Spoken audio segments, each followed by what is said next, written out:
Okay, so we're recording. Once again, my name is Lauren Goodman. I'm the Dean of Teaching and Learning Innovation at Berkshire Community College, and today we're talking about discussion forums. So please feel free to use the chat or ask questions. I'll ask Chris and any others on the call who would want to jump in to share their experiences.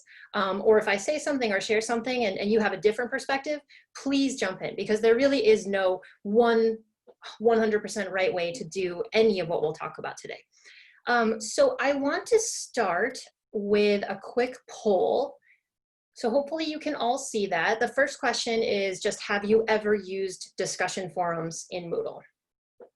So give just a minute. It's just helpful so that we know how to direct this session to best meet your needs.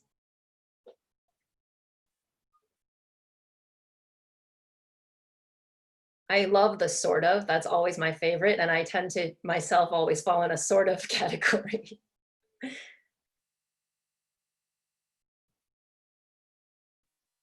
Okay, great. So we've got, most of you have responded. I'm going to end that poll. I'm going to just share the results with you. So it looks like we're about half and half. So that's great. So 55% of you have used discussion forums in the past. Let's see, one more. And now this is just also going to help me know how best to direct this conversation. This question is on a scale of 1 to 5. 1 is just not at all comfortable, or I've never used this before. And then 5, I'm an expert and can teach others. How comfortable are you using and teaching with Moodle discussion forums?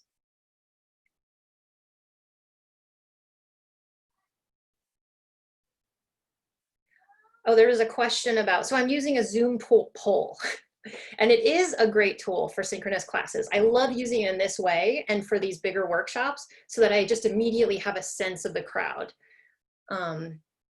especially when we have a pretty diverse audience and we don't know each other yet. So let's see, I'll do a couple more seconds. All right, looks like most of you have weighed in. I'm going to share those results. So let's see. We're a pretty nice bell curve, but we definitely have some newbies. So that's great. That's really helpful for us to know. And please, no question is too big or too small. Probably putting that in the chat is helpful, as there are others. Gary, Chris, and Danielle are here and can answer in the chat. Chris can be keeping an eye on the chat or share his experiences. So let's get into it. Okay, we can definitely talk about the grading, yes. All right, and I understand what you're saying about the grading not being intuitive. I think I'm anticipating your question.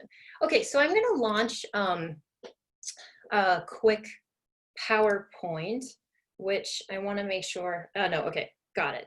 I need to share my screen. Here we go. You can tell that I'm pretty new to presenting on Zoom. All right, I'm sharing my screen. So Chris, I can see you. Can you just give me a nod that you can see my screen?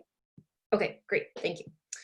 All right, so I'm gonna start with just the fundamentals, not assuming that anyone here already knows. So a discussion forum, in a very broad way, looks like this, and we will talk more about what this means. But a forum is a tool for asynchronous, typically asynchronous student engagement in Moodle, and is typically text-based. So a forum allows for threaded discussions, threaded responses, meaning that the instructor posts an initial prompt, students can reply to the prompt, can reply to each other, the instructor can reply to students, and you get this threaded conversation that happens within Moodle. I've used screenshots just so that we can kind of go over the basics, and then we'll look at a live Moodle instance and can go over any of your questions. I will say that it is hard to screenshot forums because they tend to get really long, so it's hard to take decent screenshots of them. So what is the purpose? Why would we use discussion forums?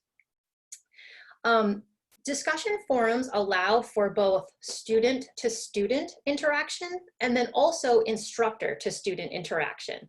And really also student to content interaction, right? Because typically you're presenting students with something that they are looking at on their own. So they might be watching a video, reading a textbook chapter or an article, and then answering questions and having a conversation asynchronously with each other in the discussion forum.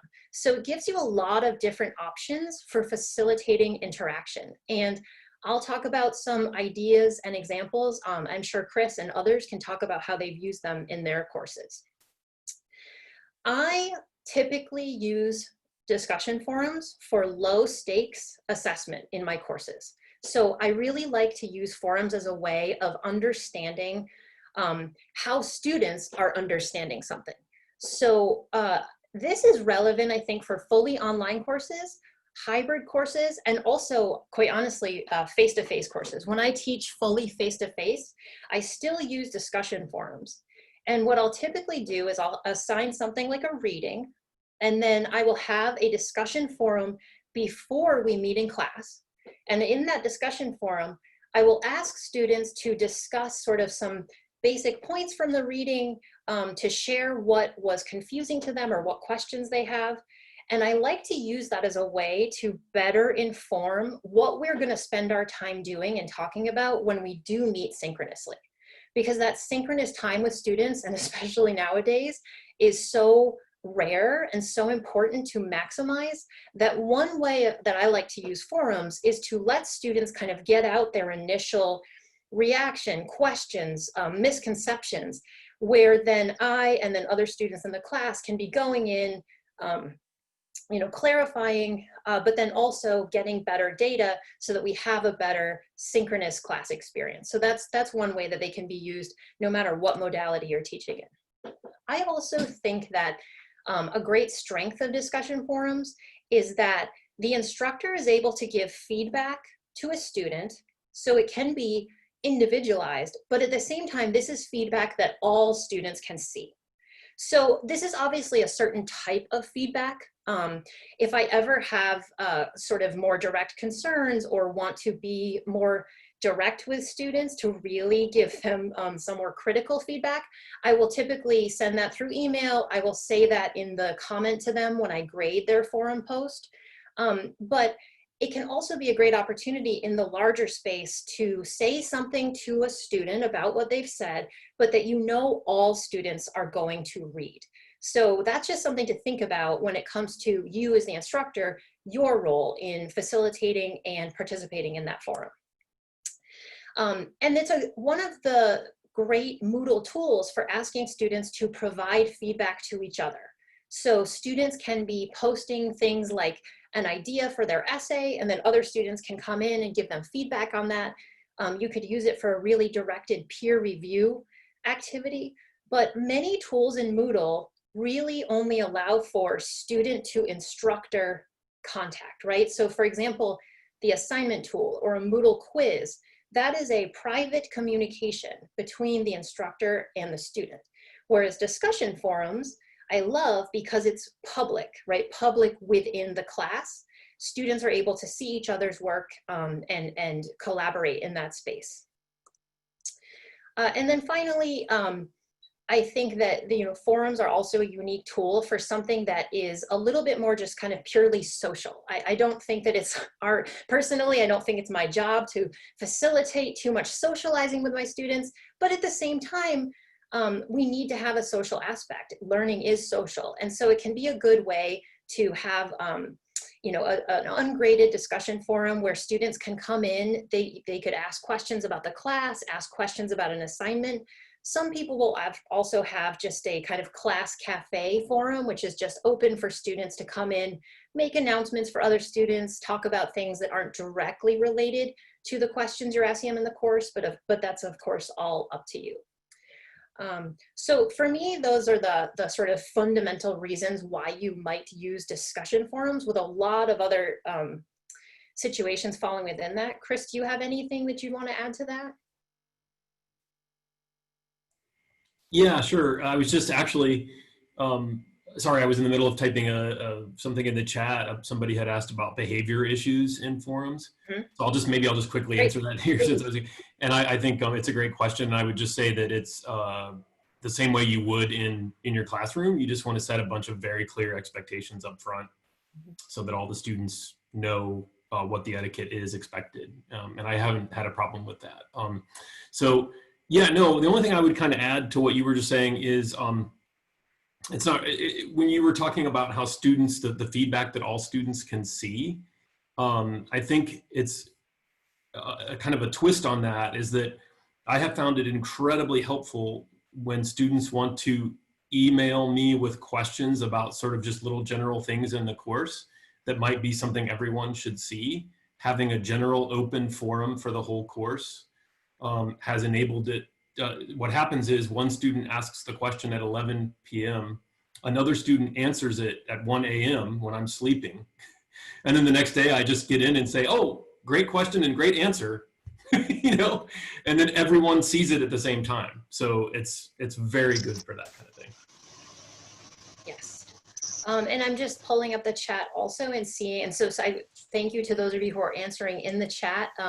I will say that I've had pretty good, so the question about students having limited access to tech, I've actually had really good success. Unlike a lot of Moodle tools, I've had really good success using my phone to participate in forums. So actually, I think that is a strength of Moodle on mobile.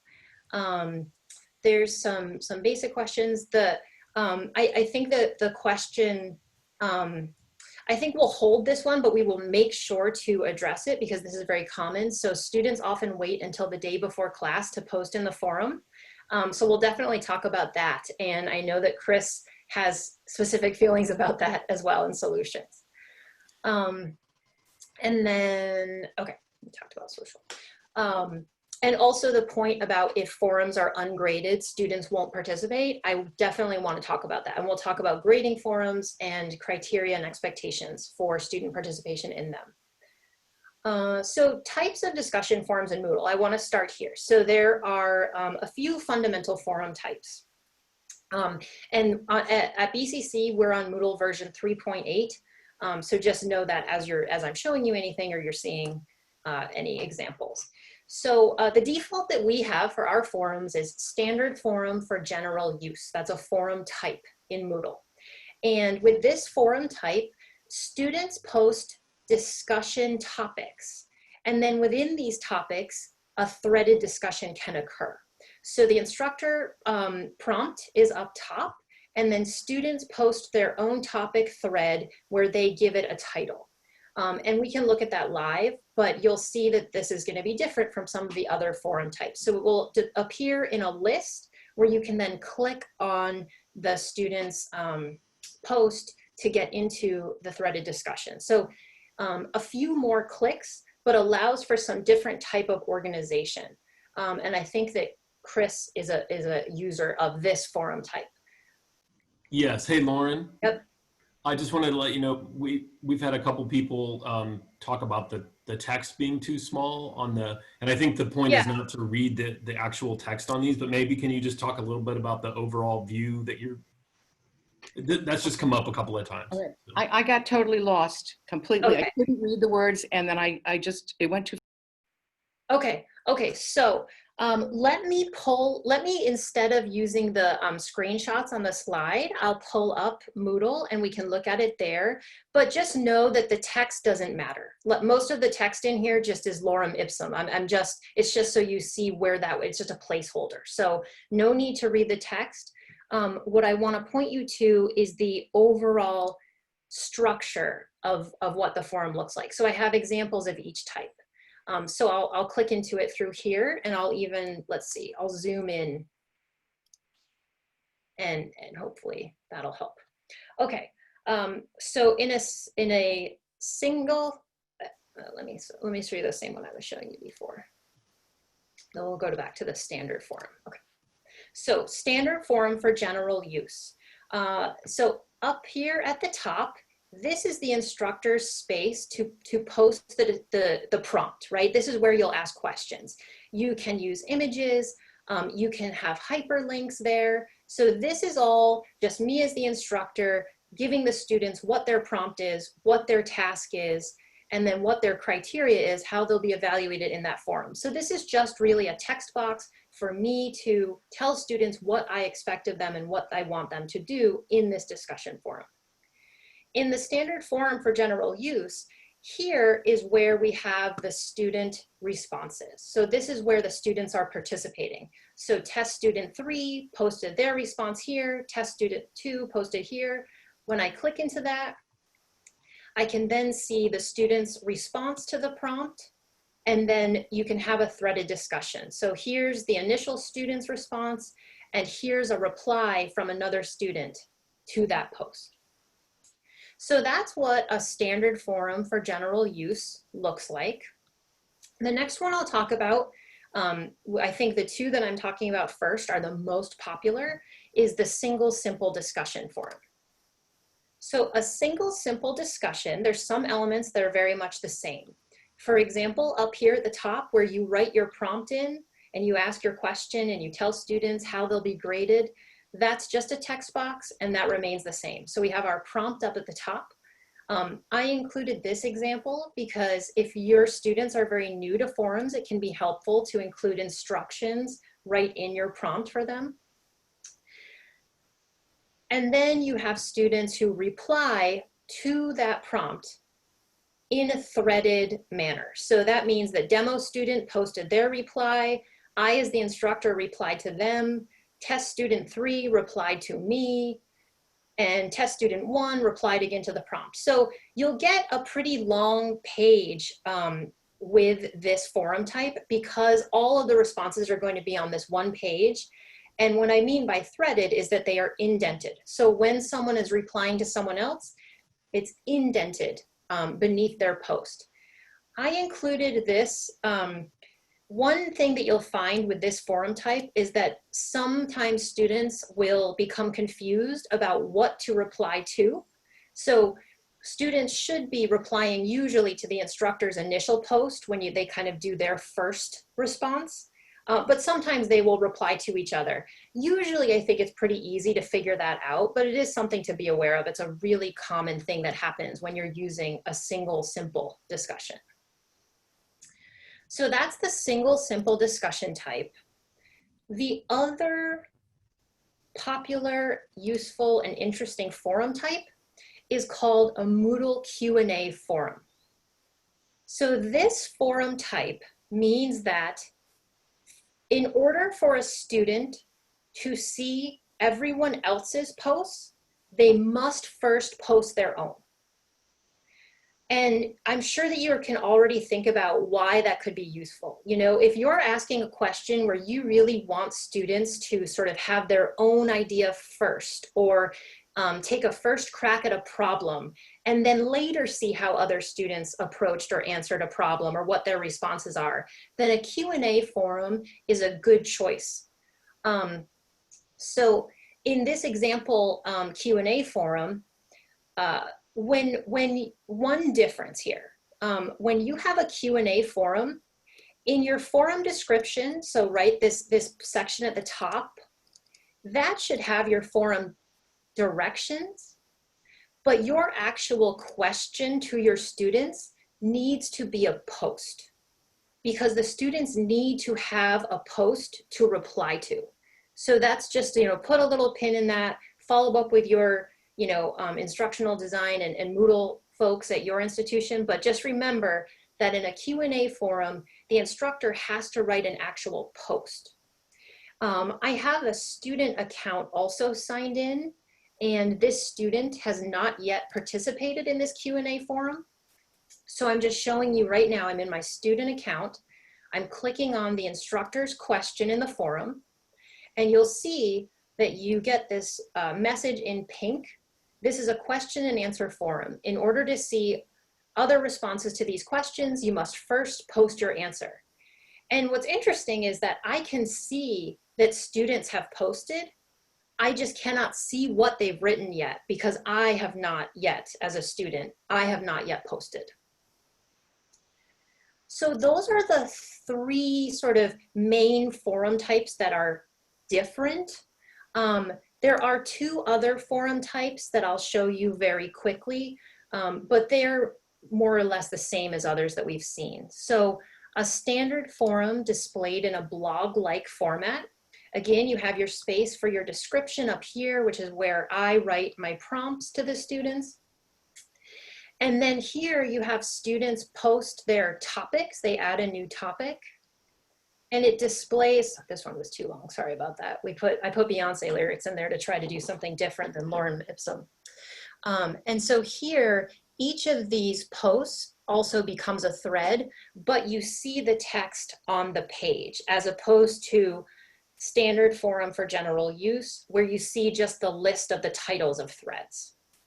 And the last one is very, very simple and self-explanatory.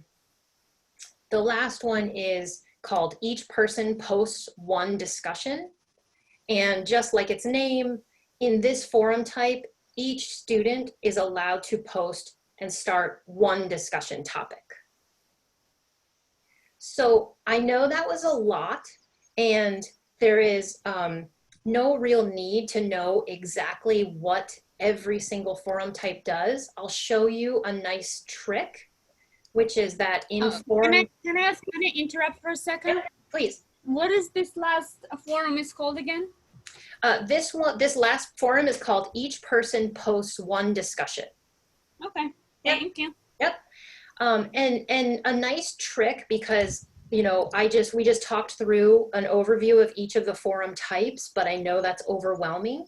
A nice trick is that here in Moodle, you can always click on the little question mark icon, and that explains that to you. So that gives you a quick description as a refresher. But again, I'm sure that the Moodle folks at your school can help you make the best choices for what type of forum you need. So let me pause, and I haven't been looking at chat. Are there any questions or anything that anyone would like to add?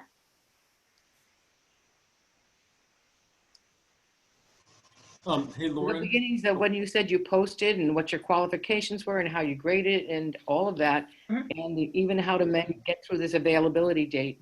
I did try this a couple of times, and I got totally bogged down in understanding how to do the most basic things. So if it fits in, I'd love to have you go slow on some of those things. Sure. So go through sort of the forum settings. Yep, we can do that for sure.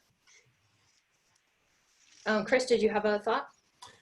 Yeah, no, just based on some of the questions that came up, I just thought maybe, and you might be getting to this later too, so stop me if you are, but I just thought it was worth mentioning the kind of reason you might consider one over the other. And so, for example, if you allow the students to each start their own topic, which can be really good for some things, it also does make it easier for students to like open one, read it, respond, and then kind of not necessarily look at everything, which might be a reason you choose to have all their messages on one page. On the other hand, if you're allowing all the messages to be on one page, just be aware that when you open that page, if there's 20 unread messages and you only have time to read 5, when you come back later, Moodle thinks that you read them all. Does that make sense? So maybe that's too much in the weeds, but that's the kind of thing that you want to think about when you're deciding what works. And whereas if each student has a heading for their post, you have to open each one to read it, but then it won't show that you've read the other ones yet because you didn't open them. Does that make sense? Okay. Yep. So let's do that suggestion where we'll walk through sort of a basic forum setup so that I can kind of narrate what sort of decisions I would be making based on the settings. As with most Moodle things, I won't talk about every single setting because I'd rather you hone in on the most crucial ones. So I'm going to turn editing on. And I'm going to add an activity or resource. I'm going to choose a forum, click add. My first thing I always do when I'm adding a new Moodle anything is I expand all. I like to open up all the settings. I like to just have them open and only click once. So general settings, your forum must have, because we have this little red exclamation mark, a title. So this is where you would title your forum. I think that I really like using titles very strategically in Moodle. So for example, I might actually do this. I might consistently title my discussion forums with the word forum, and I like to put due dates in the title. That's just something I like to do. So it might look something like that. So you have a good descriptive title for your forum. And then here is that text box where you saw my kind of finished ones, but this is where you'll write out your instructions to students. And this is where I recommend including the due date, the criteria. I will talk specifically about my recommendations for grading criteria, and then others can share their experiences.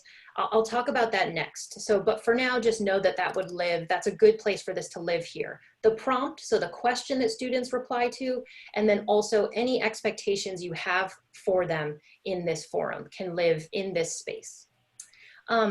Typically, because this can get a bit long, I do not display the description on the course page. I would find that typically that will just clutter up the main course page. So then forum type is this key setting where we just did the overview of the different forum types. I'm going to pretend that I am creating an introduction forum, because I think that no matter what you teach, you can have an introduction forum, right? A forum where students introduce themselves, maybe say one thing they're excited about in the course, and share some basic information about themselves as a way to initially build community in your course. So because I want to make an introduction forum, I would want everyone to see each other's, right? I would just like it to feel kind of lively, and I would like to see everything on that main course page without too much clicking, because this is sort of a low stakes, fun way to start the class. So for that reason, I would choose a single simple discussion. And that's the one where the posts are going to be on one page and they're going to be threaded. So someone can reply to someone else and it will be indented.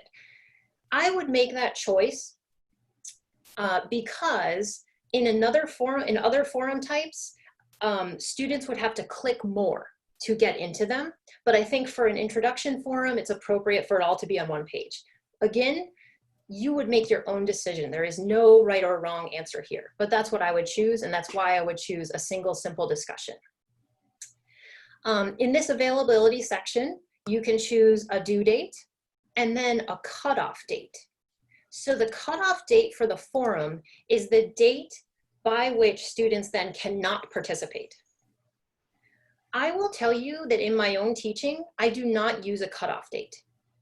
I just leave that unchecked. I ignore that. I certainly have a due date, and sometimes I have multiple due dates for a forum, but I do not block students out of them just because I know how busy students' lives get and how disrupted schedules get. And I would want students to go back in and be able to contribute with a penalty being that I build timeliness into my forum rubric. And I'll show you an example of a rubric that I use to grade forums, but so I do let students go back, but that's the function of the cutoff date. Anything with attachments, I usually don't touch this at all. Ours is just set to the site limit and I just don't touch it. I don't change the word count. I pretty much ignore this altogether. If you were having students post multiple files, then you would want to increase how many attachments they could put, but typically I don't find this relevant. Subscription and tracking. The default is typically going to be optional subscription. Subscription is asking you, do you want students to receive an email when people post in this forum? And I do not recommend forcing subscription. It gets very annoying. It gets very annoying to get an email every single time someone posts in a forum. So I don't recommend forcing subscription. I recommend leave it at optional. And that way students, if someone wanted to get an email every time someone posts, they have that option. So I leave this at optional. Read tracking, to tell you the truth, I never pay attention to this. I just leave it at optional. I just let students kind of tinker around and decide how that works for them, because that all has to do with just students and how they want to be signaled into new content in the forum. Discussion locking is related to the cutoff date, and that's if you wanted to just lock students out of the discussion. Again, I don't choose to do that. A posting threshold for blocking, I don't use this either. This would be if you want to have a period where you could then block students from posting. And you can see thematically that I don't use any of these settings because I would love to have the problem of students over participating in the forum, and I don't usually have that problem. I'll just let you know that this section here will look a little bit different if you're not on version 3.8, but the important thing to know is that you can assign a grade for a forum and or ratings. So traditionally in Moodle, the way that you grade a forum is through ratings. And I don't think everyone is on 3.8, so I'm not going to talk too much about the whole forum grading, but someone interrupt me if you would like more of that. I'll focus on ratings because you're more likely to see that.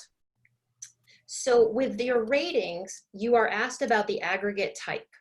And again, using the little question mark will give you a good explanation of what this means. With a lot of my faculty who are new to forums, they say to me, I want to give a grade to the forum. And if they're using ratings, I will usually say, okay, let's have maximum rating. So that means you rate a student's post, and whatever the highest grade you've rated them, that will be the grade that goes into the grade book. So you can just pick one post, rate it, that will be the student's grade. I'm gonna just give a plug for Moodle 3.8 because grading has gotten a lot, in my opinion, more intuitive, and also allows you to grade a forum with an embedded rubric, which previous versions of Moodle did not do. And I'm sure at some point you'll be upgrading on your campus. The common module settings are just, and actually these three: restrict access, common module, activity completion, and tags. The rest of these settings are across almost every Moodle activity. Common module settings are where you would assign this forum to a group. So if you were using smaller groups, you would do that through common module settings. So I don't want to go too into those because usually, to be honest, I don't touch any of these, and you very well might not either. So again, let me pause. I know that was a lot. Any questions or things you would like to see or add?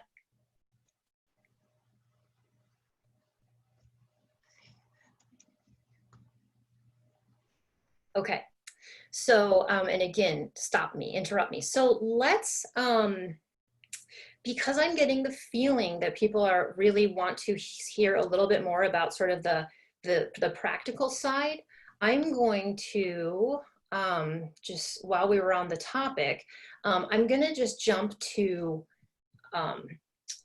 keeping on that conversation about assessing and grading discussion forums. So my advice to you is to be as explicit as possible in what you want. I highly recommend, if you're going to use forums consistently in your course, to have some materials dedicated to this for your students, so that from the very beginning of the course, you share with them your rubric, the expectations you have for their posts. So if there's a minimum length that you want posts to be, share that. I think that if at all possible, it can help to have examples to share with your students of what a high quality forum post will look like. If you have expectations around netiquette, language, share that. Some folks approach forums and they're fine with the writing being more informal because it's sort of like having that informal classroom discussion. Some folks want students to be practicing skills in the class while they're in the forum. And so they may ask students to cite, if they're referencing something, to cite that in APA format. That all just comes down to what you want and what your goal is with that forum. And then there was the comment, if I don't grade this, students aren't going to do it. And I completely agree with that. So discussion forums, if you're going to use them consistently and they're meaningful to you, make sure that they're a meaningful part of your grading scheme. For a lot of fully online courses, the kind of attendance and participation grade, which so many of us tend to use in our courses, will shift to becoming things like discussion forum participation.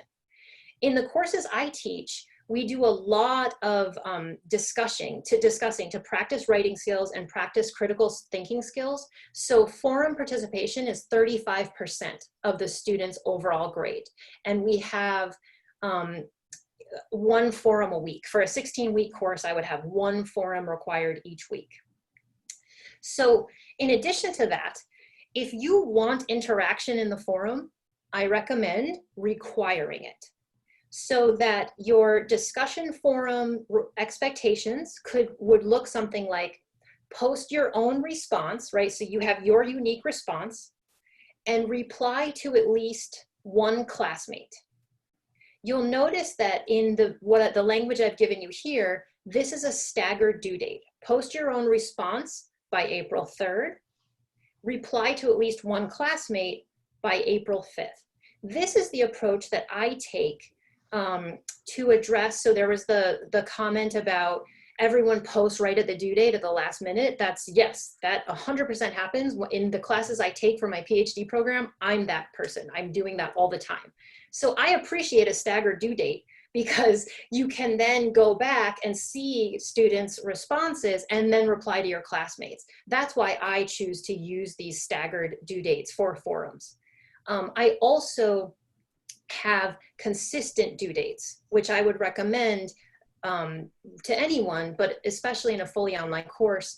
So perhaps you have post your own response by Friday, reply to at least one classmate by Sunday. And that becomes your rhythm of your course. So that recurs throughout the entire semester so that students can then structure their own lives and workload around those key components. I'll show you the rubric and how that I use and then how that's reflected. And then, Chris, if you have anything you want to add or something you do differently or others, please do. Don't worry about reading this. I would be happy to share a copy. It's really not super innovative, and I'll just talk you through it. So I have 4 main criteria. One is timeliness, right? So if it's on time, full credit. If it's late, I start deducting points, and then of course you get 0 if you didn't do it. Use of the readings and resources. If the post directly references readings and resources, which is what I'm asking for in my prompt, full credit. If there's kind of vague reference, half credit. You lose points there, and then we get 0. Interaction with classmates. So the student has posted their own response and has responded. In this one, it's 2 required responses to classmates, full credit. If you respond to one classmate, you get some points deducted. If you put your own post but did not reply, more points are deducted. And then here's my category where I get to use my professional judgment about the quality of your post. So I call it quality of reasoning. And I describe that, and I do give examples to students about, what a 10-point quality of reasoning would look like, what a 6-point, what a 3-point. I give examples to students about what that means. But what you'll notice is that 3 of these criteria, right, interaction with classmates, referencing the readings and the materials, and timeliness, that is super easy for me to assess, and it is objective, right? I just know those things and I look at them as I'm grading them. So this really helps me be clear with students about what I'm looking for, and then also grade them in a way where I feel that I am providing them with objective criteria for assessing their work. Let me pause there. Chris or anyone on the call, do you have anything you want to add or something you do differently? Yeah, I would love to very quickly. Also, just a couple of people have asked if it can be linked in the chat, that rubric. But if not, maybe you can send it out. You said you were going to share it later, so. Yeah, I'll send it the as a Word document. I'll send to our Moodle users group and then can distribute to your campus as you'd like. So I was just gonna add, so I will add, I mean, I'm the thing I love most about teaching online by far is the kind of interactions you can get in a discussion forum. And as Lauren said, we do it a little bit differently. And you know, there is no right way to do it. So I've early on found myself wondering how I could duplicate something more like the organic discussion that happens in a classroom. And in a classroom, I wouldn't say to students, okay, everyone talk for 5 minutes individually, which would be like a reply to my prompt. Then turn to a classmate and respond to what they said in the second half of class, right? So I was like, how do I do that, right? So, and I can, if you want, I can share this later too, but it's, I came up with a kind of a rubric called QIQ, quality, interaction, and quantity. And basically, it's not hard to grade because during the week, I'm grading the quality as I read during the week. So when it comes time to actually grade, I've already got a good sense that Sally does done well on that. So I don't really have to reread them. And then when I go to look at their posts at the end of the week, I see, and this is all in their rubric, if all of their posts are clustered around one time, like Saturday at noon, then that's worth almost no points because they can't really interact if they're just logging in and putting a bunch of answers and leaving. So there's this kind of rubric about encouraging them to post early, in the middle, and later, so that just like in a real discussion, it's organic and they start responding to each other, not just to my prompt, right? And I can send that if you want. But so at the end, when I'm grading it, what I'm looking at is not so much what's in the posts, which I've already internalized. I'm looking at, did this person post everything on one day or everything right before midnight at the end of the discussion? Okay, in my rubric, that means like 0 points on that or what on that part of it. So I can grade 25 students in a forum. It can take me a half an hour, actually, to do the whole, because I've already, so anyway, there's ways to mimic a sort of interactive student to student discussion. It's really fun. Yeah, definitely. So any other questions or anything that anyone wants to add? Can you, I was wondering if you can show me like, you know, a discussion board, because what I'm having trouble with is I'm not able to figure out whom they responded to. Like you said, what time they responded, because I used that, I think I did not use the correct one. And so now I am stuck with trying to figure out, oh, this one responded to this one, because I don't want them to respond to the same student. Like they want to. So how do you figure those things out? So that's a great question. And the answer is dependent on your version of Moodle and what you have available to you. 3.8, yeah. Are you on 3.8? Yes. Okay, so if you're in 3.8, when you, well, wait, so, the normal answer in 3.8 is if things have sort of been calibrated from the beginning, then when you go in to grade the forum, you will be prompted to a grading screen that shows where you can filter by an individual student and see the interactions with that student. Can you share your screen and show me, please? Let me. And which forum did go that in, please? So let me see that I have, let me try to see that I have a forum that I can show you that easily. So if I am in, let's see.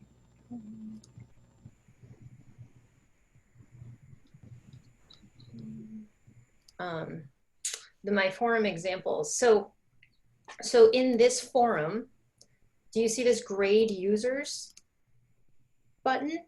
So Yeah, when I that, click, that button is in which forum? Standard, single? that will appear in any forum that you have graded, that you have told Moodle to grade.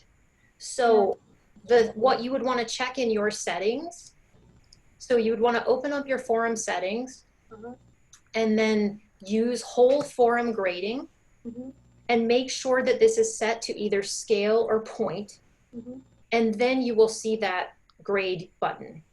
So the grading isn't actually dependent on the forum type. It's that you have to make sure that the forum is being graded, and we're typically using the whole forum grading. Beyond that, I would probably have to look at your specific instance. So it's probably best to get in touch with your Moodle person. Sure. But that's one of the really helpful pieces, because as you say, in a long forum, it's really hard to track what everyone is doing.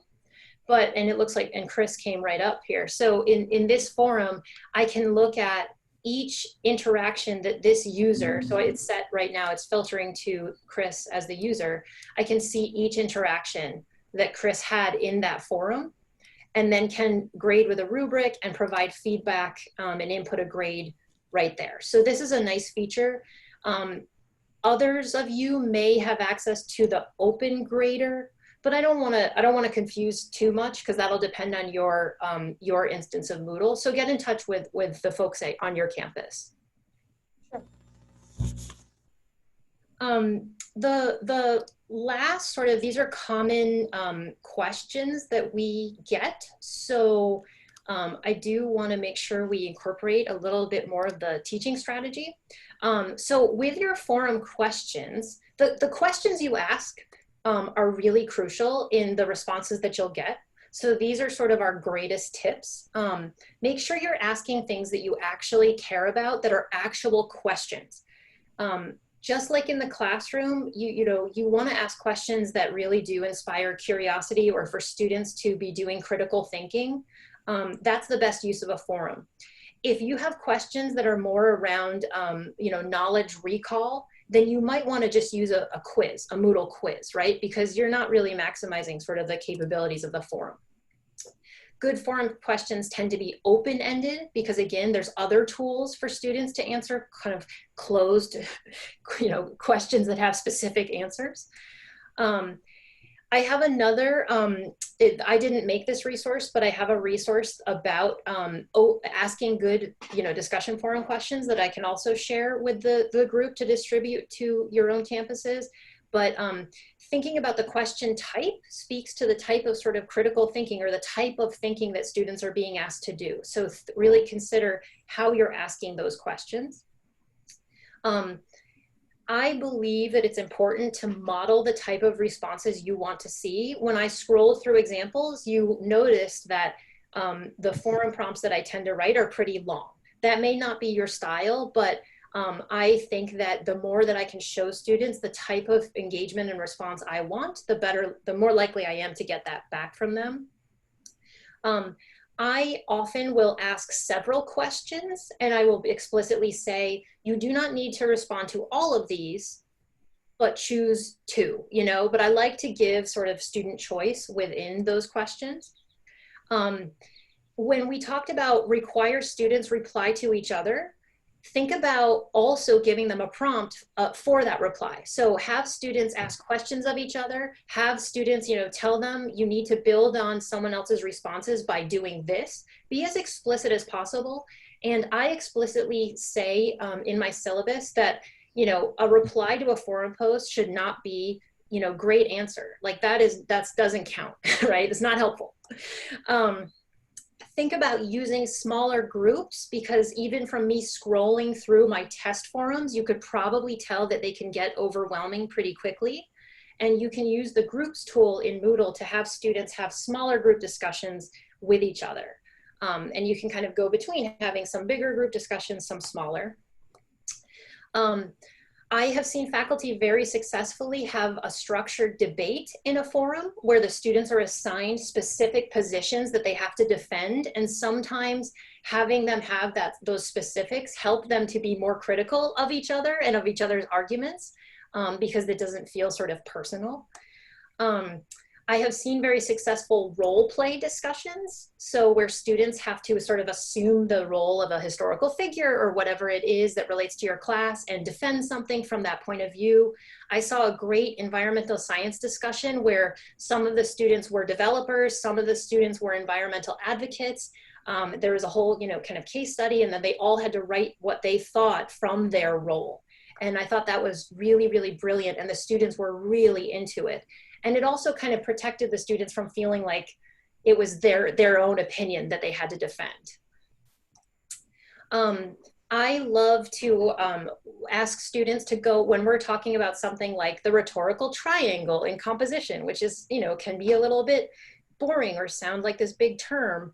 I like to ask students to go out and find resources that they thought were useful, and they'll find YouTube videos, they'll find memes, and then bring them back to the forum and share it there. And I love that as like a forum being a place for students to come share resources with each other, because they always find better things than I had found, and they like each other's resources more. And sometimes they find stuff that's not as good, and it's a good opportunity for, some information literacy interventions. I talked about peer review, having students post their drafts and reply to each other can be great for that. And we talked about having that ungraded. Any questions or any things that have come up? Yes, hi Lauren. Hi. I'm wondering if you've ever used a forum, an audio forum with students recording or responding to a recorded question or a recorded passage. I teach Spanish, so my interest would be in having students use the language and working on their comprehension. Yep, absolutely. So the ADO, the text editor that is available currently in our iteration of Moodle allows for recordings to be embedded directly in the editor. They're limited to 2 minutes. And we, our language professors do use that. We also have VoiceThread on our campus. So that's a tool that can be very powerful for asynchronous language practice and discussion. Mm-hmm. The only thing I need to make sure to say is that when you are using the embedded, oops, I'm sorry. When you are using the embedded recording feature in the Moodle editor, there will not be closed captioning on that recording. Oh, I'm in student view. That's why this is not doing what I want. Sorry.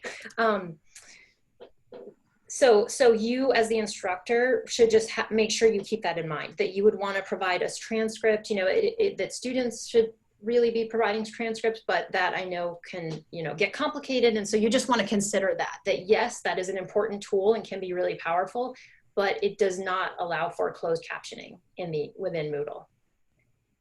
You'd have to attach a transcript. Thanks. Yep.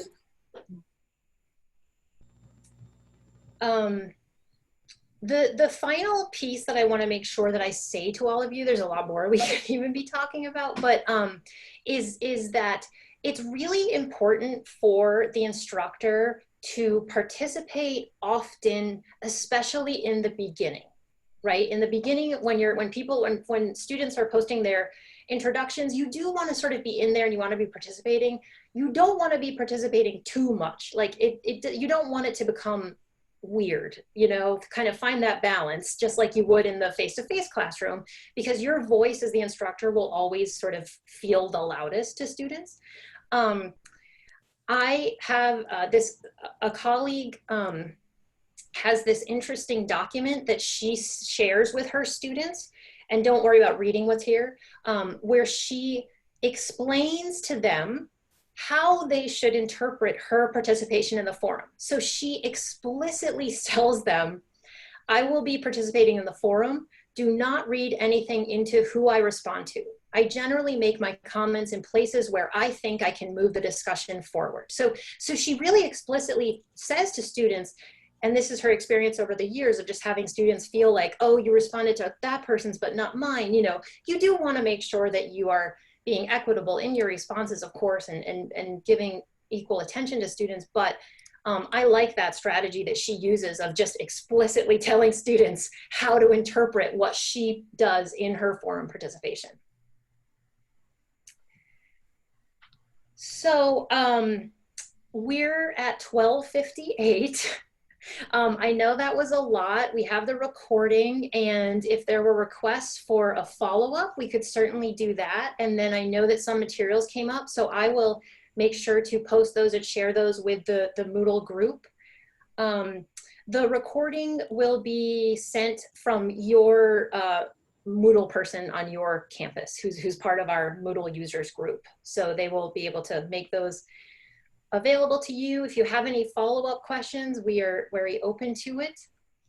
So thank you all so much for your time, and look out for those follow-ups. And if you have any requests for something you'd like to go into more detail on, we can always do a follow-up session. And thanks to Chris for being here and for sharing his perspective. All right, thank you all. Have a great rest of your day. Happy Moodling.